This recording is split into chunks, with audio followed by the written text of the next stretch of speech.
Hunter was a great kid. He was just so full of life. And he wasn't going to do whatever the average kid did.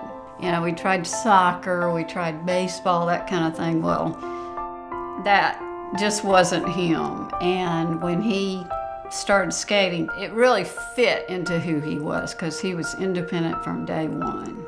It was always really interesting to watch him skateboard because, you know, it's just something that I can't manage. And so seeing somebody with that sort of skill, that balance, that coordination is something that, you know, it really inspires you.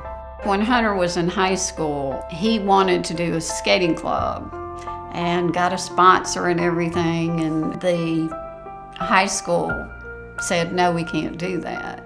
Because I think skating just wasn't accepted as a real sport at that time. I think that's, I hate to say it, but started his negative opinion of the administration at the school. You know, at that age, it's so critical to kids, you know, to be accepted for what they are. And if it had the acceptance that it has now, Hunter would have had more of an outlet at the time in his life when he needed it. Hunter, he had a lot of stressful things in his life, and he was trying to work through some things emotionally, and we didn't know it at the time, but he started to experiment with drugs. One day I received a call saying there are ambulances outside the house. I came home, and when I walked in the house, they said Hunter had passed away.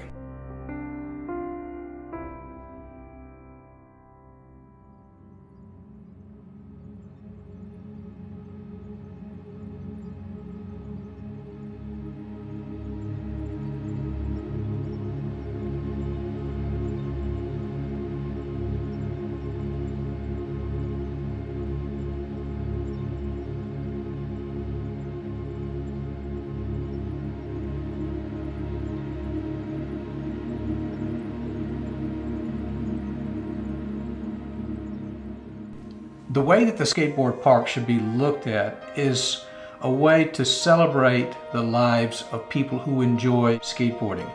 In talking to a number of people who design skate parks, one of the things that we came up was a platform, a flat area 20 feet wide by 100 feet long with a ledge off to one side.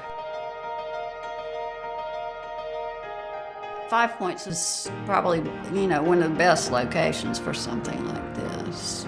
Hunter would have wanted something that the kids could use. I don't want people to focus on the fact that there was an overdose here, but here's a good way to bring people together. I think that having something like the skate spot, something that everybody would be able to participate and celebrate life and be with their friends. I think that would have been a good way for him to battle with the issues that he was going through. And so having a skate park, having an escape like that, an organized place, that I think that would have been wonderful for him. You know, skaters, they're athletes just like anybody else, and so it's good to see that people are finally coming around to the idea that skaters need a place to be too.